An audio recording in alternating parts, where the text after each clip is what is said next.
All right. Hi, everyone. Thank you for being here. I really appreciate that you came to join me and listen to my rant. I want to start by acknowledging that these lands belong to Miwok people in the, oh my God, I'm sorry. Let me just coast Miwok people in Petaluma and Pomo people in Santa Rosa. So we acknowledge that we gather here at Santa Rosa Junior College, even on this virtual landscape, we have been benefiting off of these lands. We have to acknowledge that we have this responsibility to make visible the college's relationship to the Native peoples that have graciously been allowing us to live on these lands and to occupy these lands. We have to acknowledge that colonization is real and it is impacting our lives every day. So thank you for being here again. Let me start by sharing my screen. Oops. My hands are, here we go. Can you see my screen now? All right, equity-minded grading. Let me pull this up. There we go. With this presentation, I will try to explain why this is important for me, the history of the grading practices that we have currently, why these old practices aren't helping us anymore, some of the current practices from contract grading to labor-based grading to e-portfolios, and then how I'm trying to utilize these into my practices, teaching practices, and hopefully get some ideas from you on how I can improve those practices. And I would appreciate it if you would just stop me and join in and ask questions and talk about your own practices, your own experiences as well. So why changing our grading practices, my grading practices, and the grading practices of my colleagues out there is important for me? It's because I grew up in Turkey. When I was 10 years old, I came to the United States because of my father's occupation in the military. We were located in Sacramento Air Force Base, and the school there was amazing. It had intercultural students from all over the place. They knew exactly how to help us. I had no knowledge of English. I would just sit there throughout the class. I would listen in, and after school, they didn't pull me out of the class at all. After school, I would meet with an experienced instructor, Miss Green. I will never forget her, who actually taught me how to understand and speak English in pretty much like when you're 10, it's easy, right? In about 3 months, I was able to understand. In about 6 months, I had no problem at all. So I was really happy and I was achieving, I was excelling in all my classes, even the English class. So as a ESL student, I was able to get really good grades and, I was awarded all the time. And then I had to go back. I was 13 when I went back to Turkey. I was placed in a public school with English instruction, an Atatürk Anatolian school. And they didn't even test me. They said that I would be bad at math. I was probably really, I had fallen behind in math. So they just put me in a lower class and that was it, right? I didn't have to try anymore. I didn't have to be good at math anymore because they told me I wasn't going to be good. And that was my cue, right? I stopped trying. The funny thing, my parents, they really wanted, my sister is a computer engineer. She finished her college here in the United States.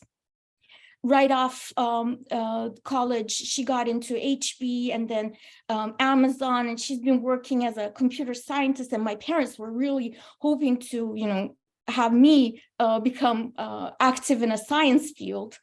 Of course, they wanted me to be a doctor. That was never going to happen with my math grades. So, but they still asked me, tutored me. They were constantly having me tutored, and I was doing really good during the tutoring sessions. I was solving all the questions, but whenever it came to the test, my anxiety just hit, and I was nosediving. I couldn't get through the questions that I was just solving the day before. So this became an anxiety of mine. I have test anxiety. And I'm seeing that my daughter is going through the same thing too. So she comes home, she's constantly experiencing anxiety with the fear that she's not going to do well. Her grades are amazing. She's doing really good in class. However, I also started realizing that the school practices are pushing her anxiety further. Last year, she was in 6th grade. And by the end of 6th grade, her teachers pulled like half the class and said that next year, so we don't want to do this in front of the whole class because we don't want to offend the other kids. So we're going to pull you out of class for 5 minutes. So half the class is out together with the teacher. So the other kids are wondering what the heck's going on, right, inside.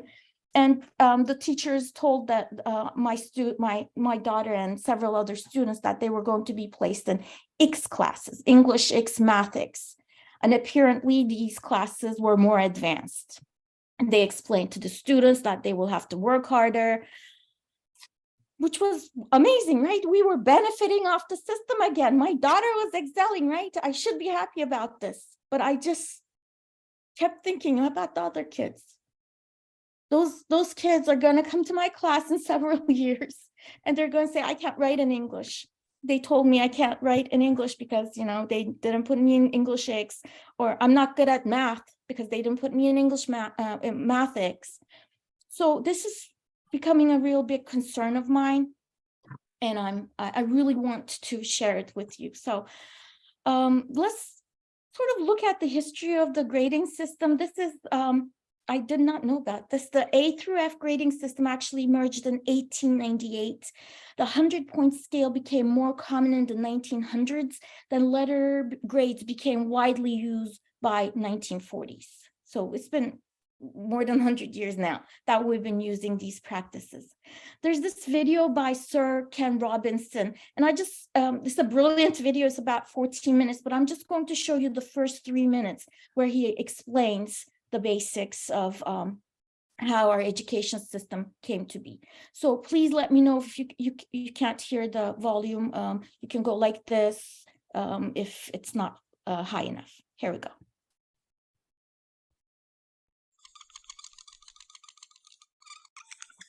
Whiteboard mark. Every country on earth at the moment is reforming public education. There are 2 reasons for it. The first of them is economic. People are trying to work out, how do we educate our children to take their place in the economies of the 21st century? How do we do that, given that we can't anticipate what the economy will look like at the end of next week, as the recent turmoil is demonstrating? How do we do that? The second, though, is cultural.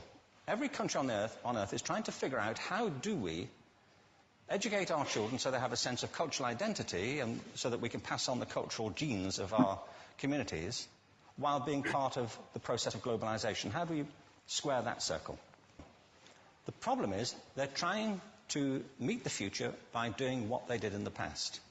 And on the way, they're alienating millions of kids who don't see any purpose in going to school. When we went to school, we were kept there with a story, which was if you worked hard and did well and got a college degree, you would have a job. Our kids don't believe that. And they're right not to, by the way. You're better having a degree than not, but it's not a guarantee anymore. And particularly not if the route to it marginalizes most of the things that you think are important about yourself. Some people say we have to raise standards as if this is a breakthrough. Like, really, yes, we should. Why would you lower them? I haven't come across an argument that persuades me of lowering them. But raising them, of course we should raise them. The problem is that the current system of education was designed and conceived and structured for a different age. It was conceived in the intellectual culture of the Enlightenment and in the economic circumstances of the Industrial Revolution. Before the middle of the 19th century, there were no systems of public education. Not really. I mean, you could get educated by Jesuits, if you had the money. But public education, paid for from taxation, compulsory to everybody and free at the point of delivery, that was a revolutionary idea. And many people objected to it. They said it's not possible for many street kids, working class children, to benefit from public education. They're incapable of learning to read and write, and why are we spending time on this? So there's also built into it a whole series of assumptions about social structure and capacity. It was driven by an economic imperative of the time, but running right through it was an intellectual model of the mind, which was essentially the Enlightenment view of intelligence.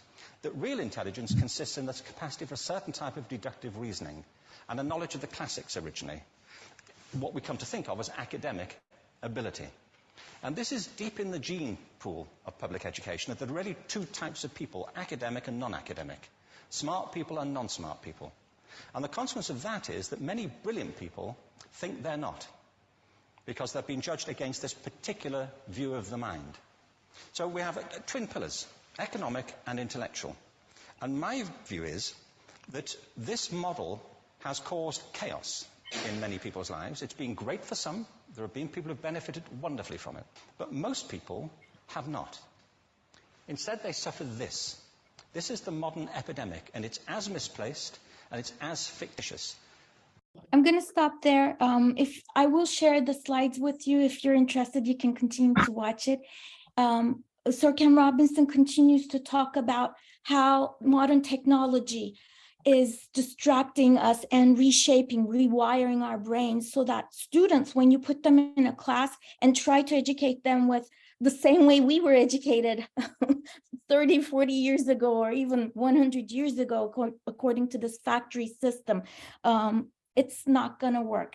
And then later on, he talks about, I will actually talk more about this, but there's something in the chat. The Aztec had a public education system before the Spanish arrival. It was all destroyed, right? I will, thank you, Brenda. I will share the slides for sure. But yes, the education system was built because people wanted workers. With the Industrial Revolution, factories needed people who could follow orders, who could just do what they were told without much questioning.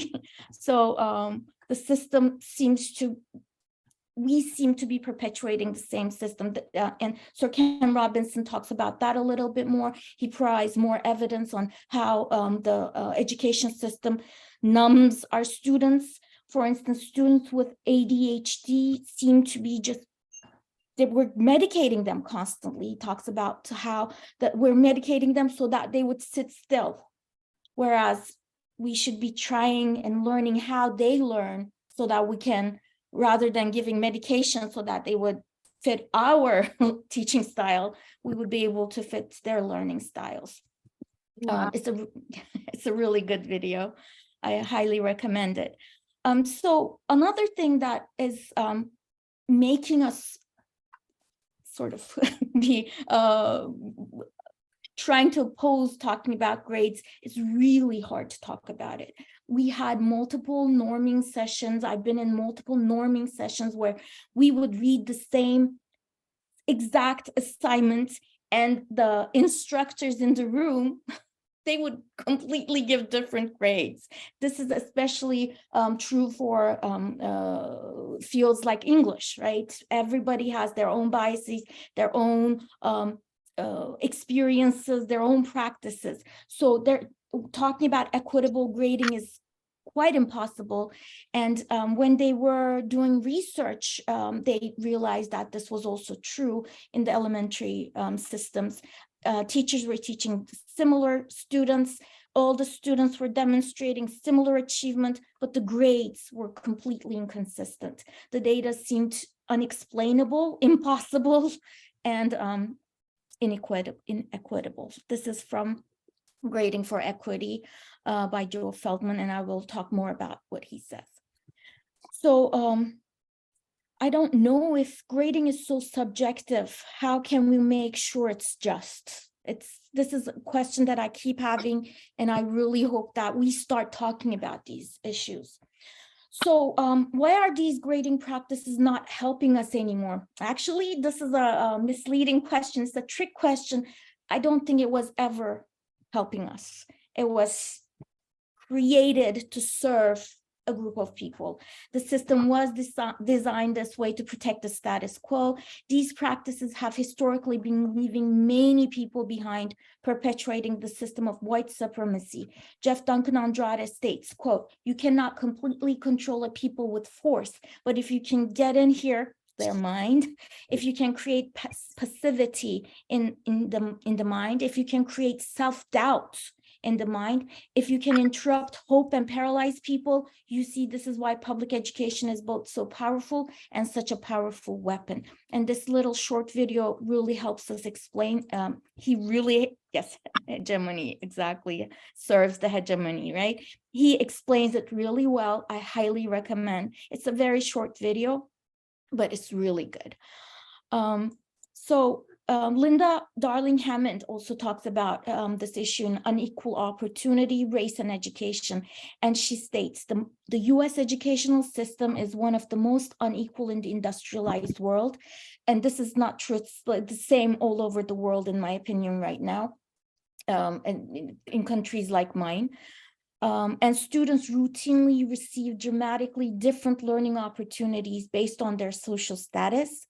In contrast to European and Asian nations that fund schools centrally and equally, the wealthiest 10% of US school districts spend nearly 10 times more than the poorest 10%. And spending ratios of 3-to-1 are common within states.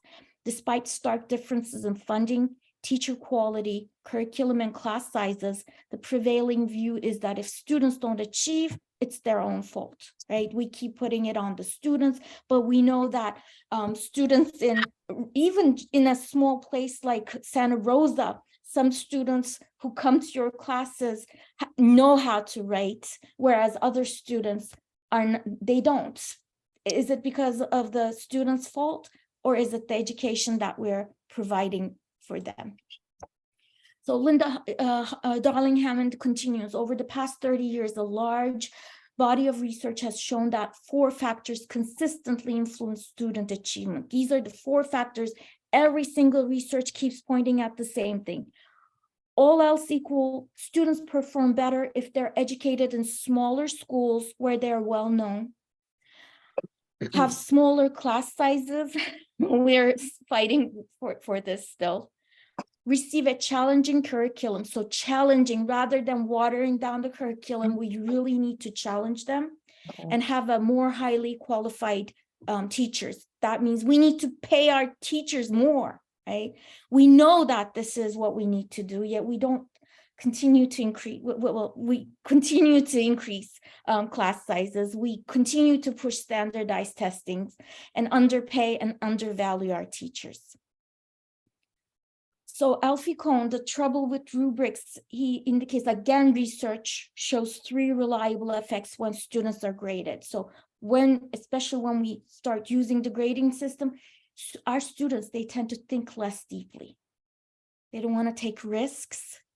They don't want to, like, okay, this is what the teacher wants. I just want to give what the teacher wants. I don't want to, explore my possibilities, my potential. Instead, I will just give what the teacher wants. And guess what? They start losing interest. Some, not all. Some students, they have this gusto, like this grit that pushes them because they're very competitive. But in the long run, it is dividing up our nation and breaking us apart as a community too. So Ira Shore in Education and Politics states that students internalize values and habits which sabotage their critical thinking. They develop as alienated and anti-intellectual adults after years in mass education and mass culture, where they're treated as objects filled with official ideas and supervised authorities.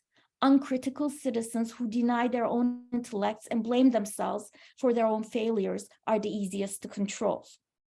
So it's understandable for the mass education system, invented decade by authorities, to underdevelop most students.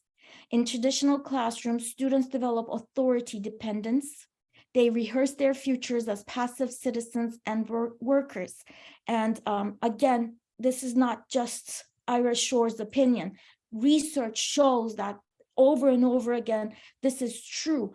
This research was actually conducted by NASA. It was they were trying to understand the creative potential of kids, and it was a longevity test. The study found out that they did this about like 1,600, more than 1,000 students. 4 to 5 year olds scored 98% in a given test of creativity. So Sir Ken Robinson also talks about this. It's about a paper clip. They give students a paper clip and ask them to come up with different ways to use the paper clip. And 98% scored creative genius. These are 4 to 5 year olds. The exact same study was conducted 5 years later. Only 30% of the students from the same group scored in the same level. 5 years later, only 12%. So from 98 to 12% scoring in the genius levels. What happened to the 80% of the students? They stopped trying. They stopped questioning. They stopped thinking creatively. When the same test was administered to adults, it was found that only 2% scored at the genius level. So this is what is scaring me. How am I perpetuating this system? How am I continuing this system that is hurting and making my students doubt themselves, doubt their own potentials? So Dr. George Land, who actually did this study for NASA, he states, when we actually look inside the brain, we find that neurons are fighting each other and actually diminishing the power of the brain because they're constantly judging, criticizing, and censoring. So as students grow up, they start judging, criticizing, and censoring, and constantly doubting themselves. If we operate under fear, we use a smaller part of the brain. But when we use creative thinking, the brain just lights up. So I started looking into how to create this potential or rediscover, how my students rediscover this potential in them, right? And I came across this TED Talk by Eduardo Briceno.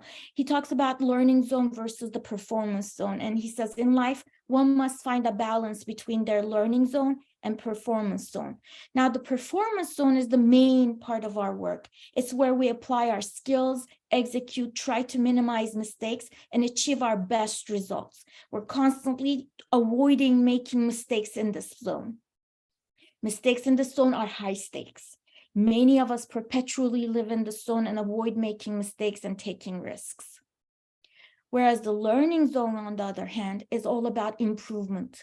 We focus on what we don't know, experiment, learn, and make mistakes in a low-risk setting, so we can learn from them and get better. If we're to promote learning in our classrooms, then we need to turn our classrooms into learning zones. That's what Briceno tells us. But when we ignore the learning versus the performance zones, our students also feel judged, criticized for attempting to learn. And this is what happens when you are under stress. So when your brain is stressed, you have weaker control of your thoughts, weaker control of your emotions and actions. We call it an amygdala hijack. Zaretta Hammond talks about it in cultural responsive teaching and the brain. It's when your amygdala is hijacked because of stress, because of some outside stimuli, right? Your brain starts shutting down, even to an extent of paralysis. And I've had these students when I hold high stakes exams, for instance, in the classroom, out of the blue, those quizzes, I always hated those quizzes, and I was always underperforming in those quizzes. But when I do, when I used to give those high stakes quizzes in my classes, I had students who would burst into tears because they were worried that they weren't going to, and especially happens when the students are fond of us, when the student likes the teacher And when they feel that they're going to, or they have this fear of not calling to the potential of the challenge the instructor is giving them, they're not just failing themselves, they fear failing us too. So keep that in mind. And research shows that children displayed a statistically significant increase in cortisol levels in anticipation of high stakes testing. Large decreases and large increases in cortisol were associated with underperformance on the high stakes tests. So this was a research conducted by Hessel and multiple researchers. It's called Testing Stress and Performance, how students respond physiologically to high stakes testing. And we used to think fight or flight was a brief state that occurred in sporadic bursts. So it would just go away, right? You would have anxiety and it would go away after like 10 minutes.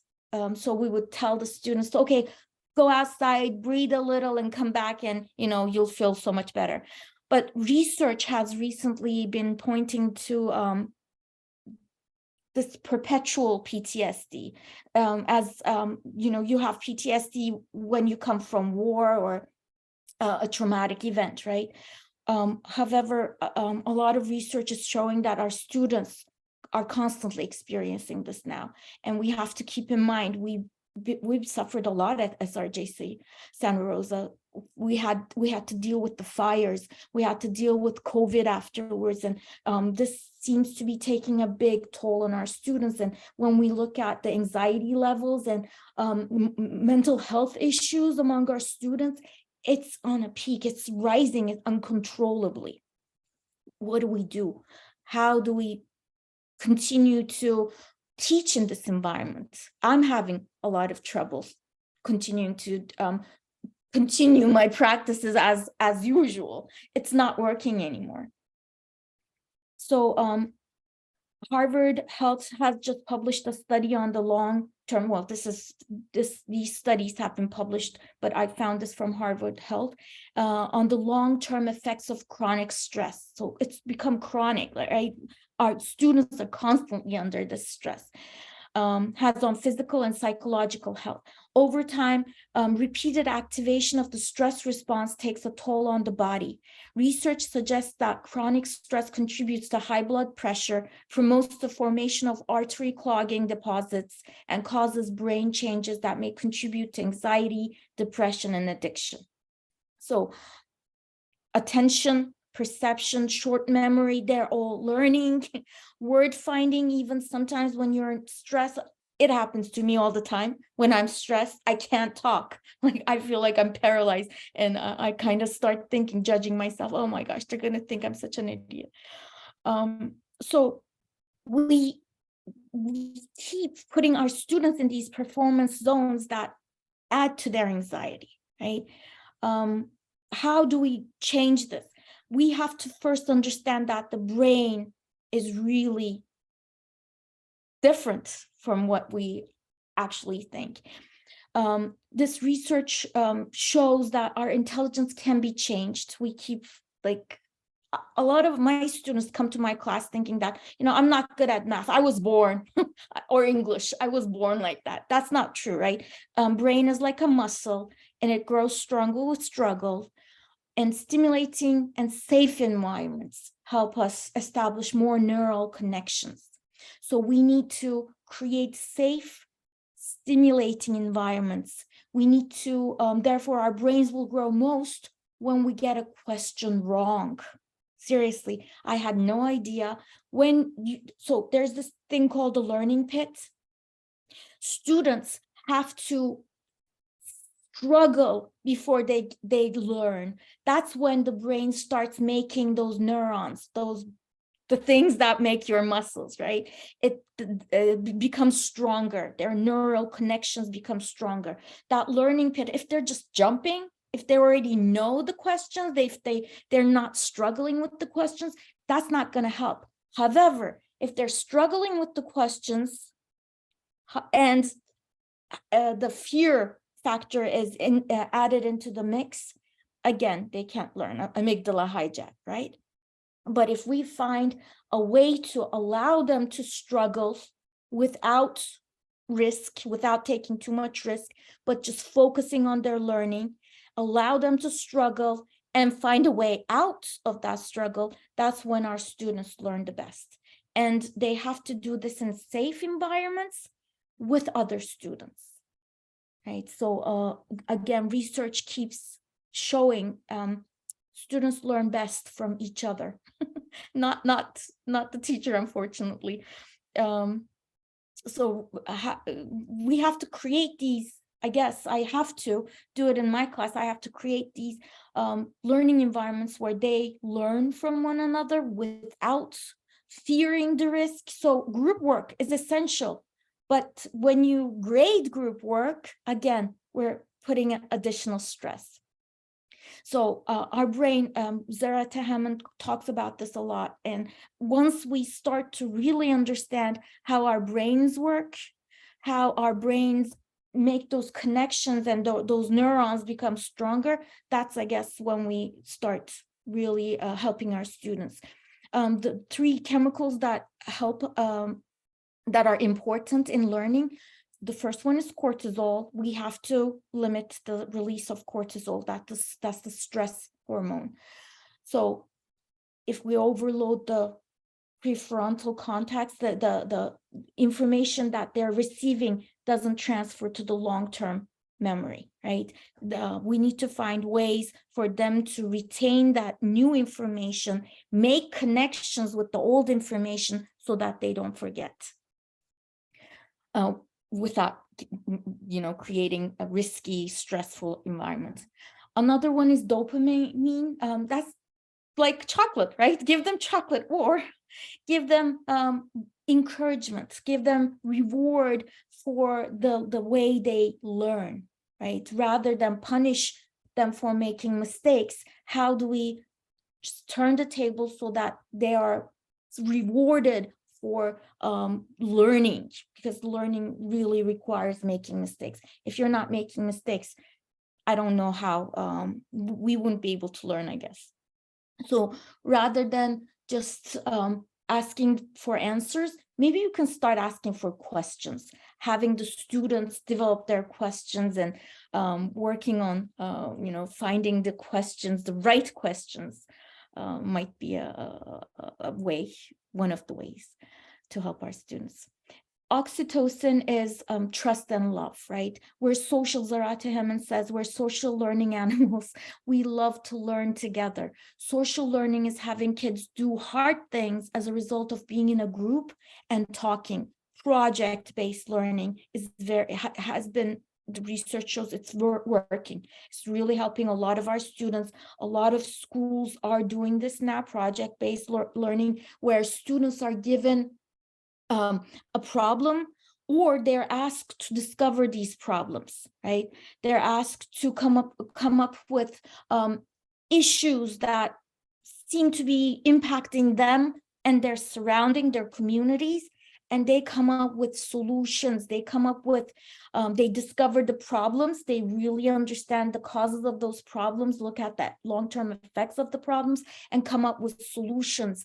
Obviously, we have to find ways to implement these practices in multiple disciplines. It's so much easier in disciplines like mine, English, but we need to talk, we need to discover and learn from each other as our students learn from each other themselves.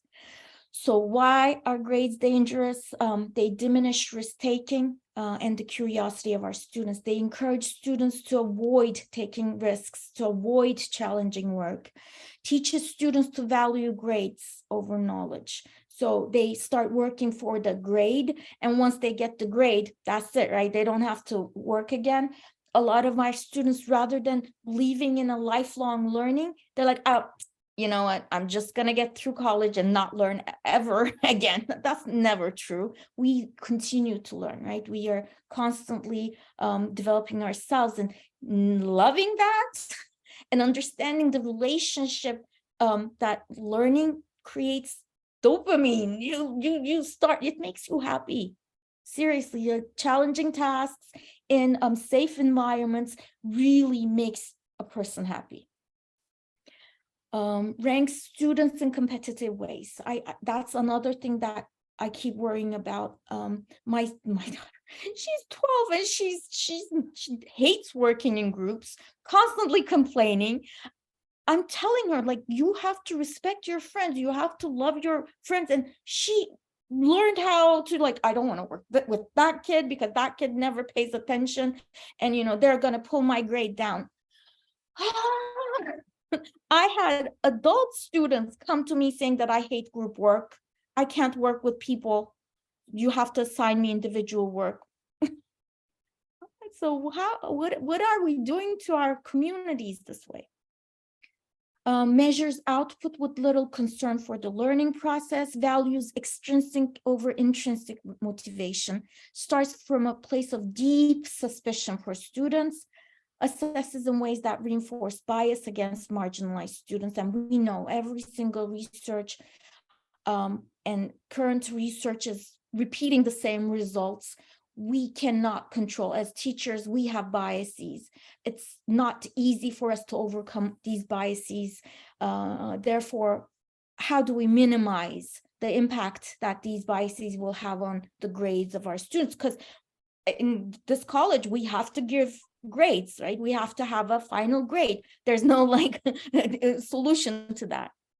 However, let's talk about the current practices around finding more equitable grading practices. This was an article published in EdSource, Letter Grades on Way Out, Why Some University of California departments may use alternatives. And with COVID, many schools began implementing grading practices that would support students in this new world. So this was published just very recently, this article, and it informs us that inside some University of California academic departments and colleges, and a typical idea is gaining steam: de-emphasize or even ditch the A through F grading system and rethink how to assess student learning. Divisions like UC Berkeley's College of Chemistry and UC Davis's Department of Mathematics are deliberately considering whether to change how they grade students. In some cases, that means awarding students a pass or no pass. So especially in their first year, a lot of these colleges are opting into pass, no pass, or providing options for the students.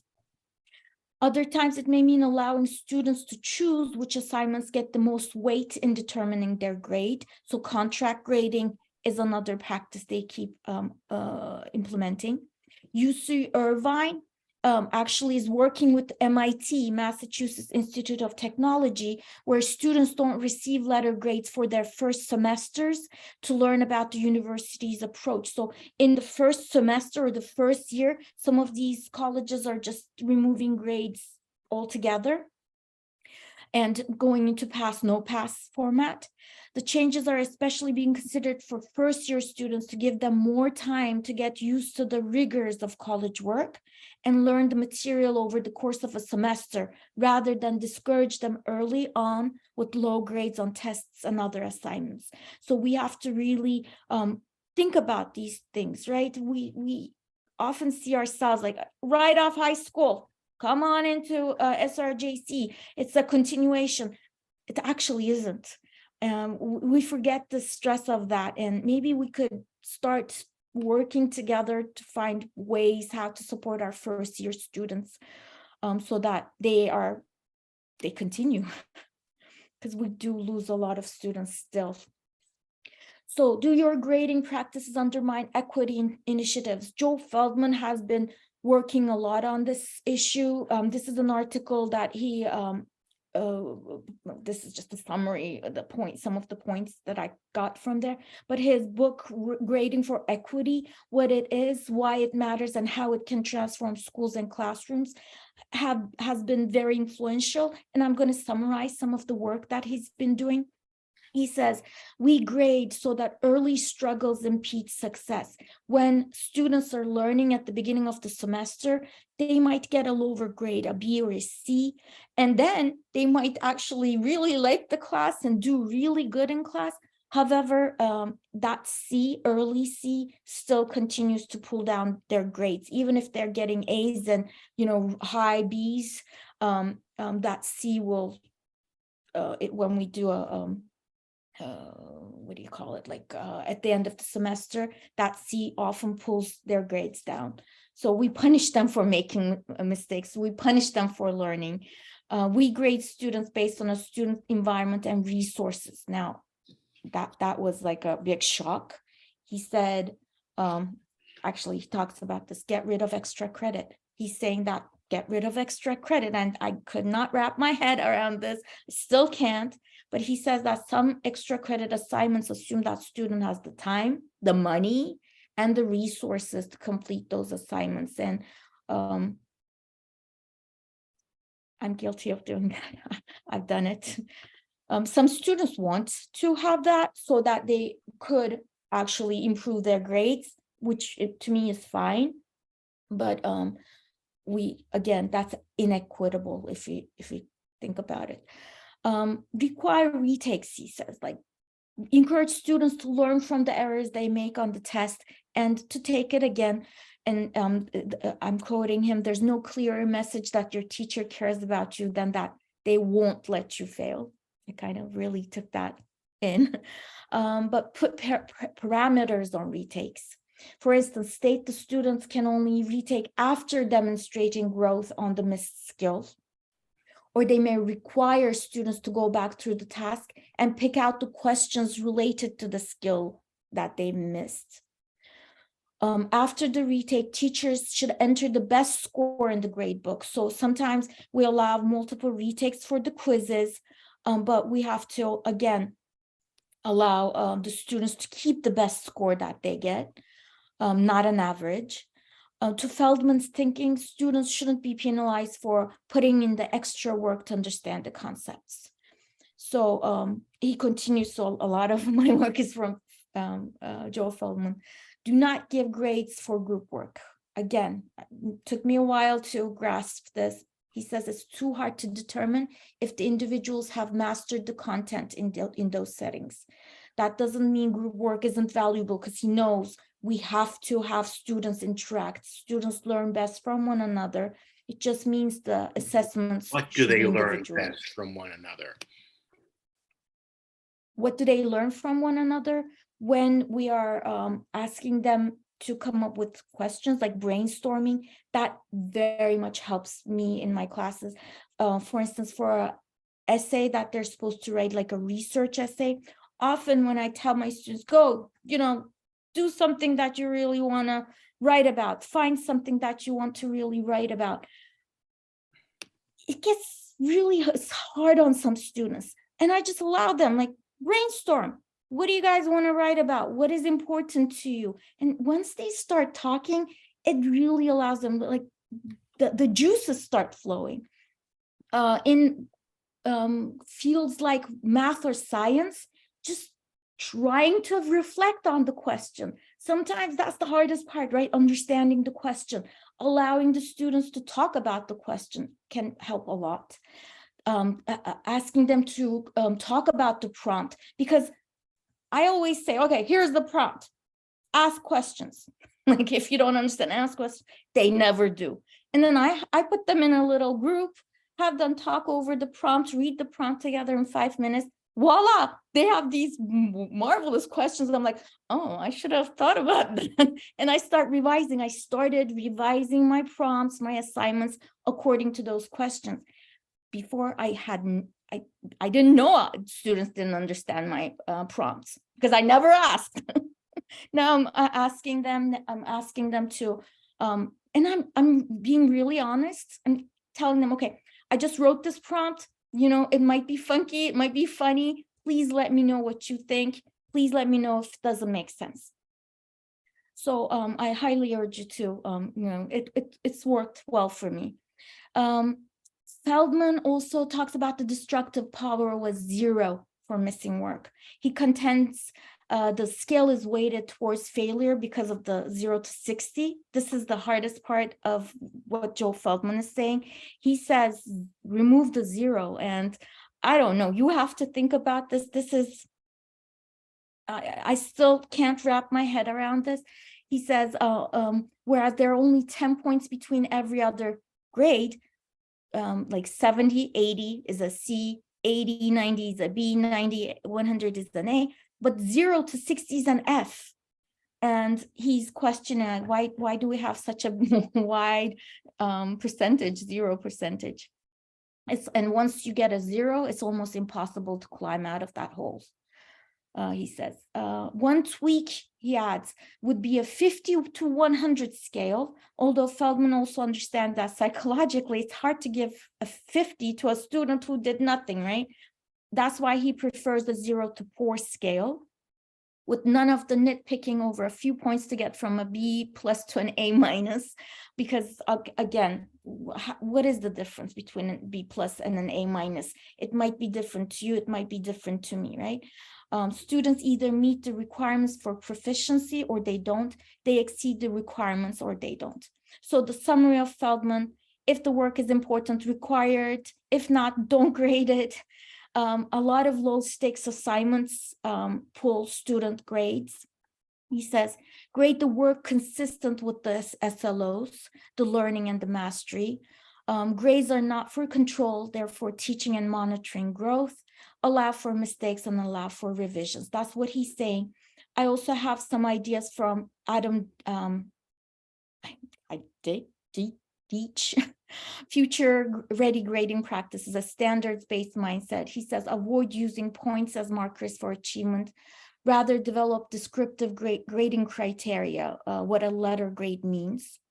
If we want students to get better, determine what activities are in the learning zone and only give feedback, not grades on these activities. So the learning zone requires just feedback, and performance zone, just keep the grades in the performance zone. He says, use the logic rule when considering final grades. This means consider and focus on the most recent evidence of learning. So if the student is showing progress throughout the semester, keep that in mind. They're progressing. Give multiple opportunities to show learning through reassessment. Don't pair an academic consequence with a misbehavioral step. A lot of the time I do this. If the students are coming in late or not coming to class, I grade that. And the researchers are telling us that this is not a good practice. We're not grading on their learning, we're grading their behaviors. So we have to be mindful of that. I still haven't figured out how to be mindful of that. It's really frustrating when you're, and frustrating for the rest of the students too, when your student is late. But these are some of the ideas that I've been collecting. Low stakes writing to use to support high stakes assignments through the spot or online individual writing group discussions. These are some great ideas on how to implement low stakes assignments to help support the high stakes essays. I've been doing a lot of this, like golden quotes works perfect. And I'm doing only complete incompletes in class. So if they're completing the work, that's completely fine, because these are very low stakes assignments. Let's just briefly talk about ungrading. Jesse Stommel has this huge website on ungrading. He says it's not as simple as just removing the grades. The word ungrading suggests that we need to do intentional, critical work to dismantle traditional and standardized approaches to assessment. We have to keep in mind the way our students learn, how the brain works, how brain gets stronger with mistakes. How do we implement all these ideas and make learning a better experience for the students? And this is from his website, some things that work well when ungrading. Have students read about metacognition and invite open discussion about grading. So metacognition has proven just reflecting on the way you learn, it changes everything. Students immediately start thinking about why they made mistakes or what prevented them from being successful in that assignment. So implementing multiple reflective assignments, reflective logs, metacognitive logs into the semester has been very helpful. But ungrading has to be matched with self-reflection. Several self-evaluations throughout the term asking students to reflect on their work, one letter to class offering general feedback, noting trends and responding to common questions on the part of the instructor, inviting students to make individual appointments. So a lot of the time we have such big classes. How am I going to do this individually? How am I going to meet all my students individually? You don't have to meet all of them, right? Only the students who are talking about their struggles in the metacognitive logs could be called in to talk to you, right? And adjust grades as needed, but generally give student grades what they give themselves. So a lot of the practitioners of ungrading, I don't do this per se, but they ask students constantly reflect on their work and to grade their own work. The reason why I don't do this is I know that a lot of the time students who are in my classes, they're 18, 20-year-old kids, maybe even adults, right? And they have their own biases. They already come to my class with these stereotypes about themselves and their own learning. So I know from myself, if somebody asks me about my performance, I will always give myself a bad grade. That's how I was taught, right? A lot of the time, that's what happens. A lot of the students, unlike what you would expect, they give lower grades to themselves. And sometimes they do. Other kids who are very sure of their abilities, they might think that they deserve more grades, higher grade than what you would give them. So I'm still having issues with that. I'm usually focusing on completing completes at this point in my ungrading practices.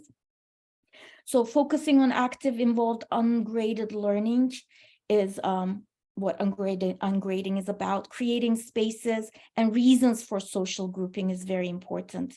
Making room for imperfections and mistakes is very important.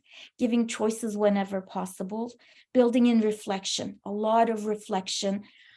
Conducting very short portfolio conferences, and that's what I've been doing. A lot of my practices have been improving since I started my e-portfolio journey, aimed to foster honest communication. So these are, I only have about a few more minutes, but other grading practices, I have links. Grading contracts, I will show you some of the examples.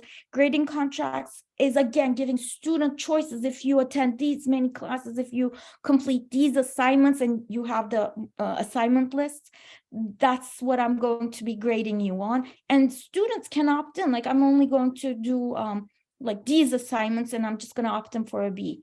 And it's their choice. When you give that choice to the student, I don't know, things seem to work better. Sometimes labor grading is like, if you complete these assignments, you're all going to get a B. These are like the must assignments in class. If you complete the additional or work harder or show me that you are putting in more effort, then I will give you an A. And again, that I haven't been able to wrap my head around that.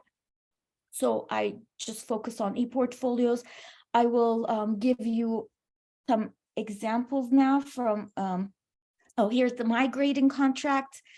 If you, like, the students are supposed to complete all these assignments, and I tell them, like, if you are going to opt in for an A, these are the major assignments. Where am I?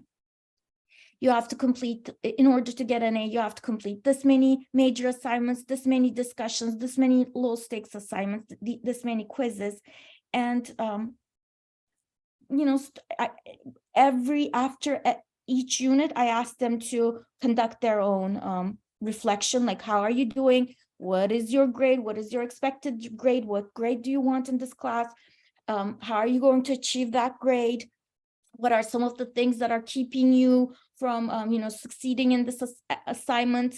What worked well for you? Did you visit the writing center? Did you talk to the pals or all these resources that we have at SRJC, right? It's at their disposal, but you gotta sort of push them to use those resources.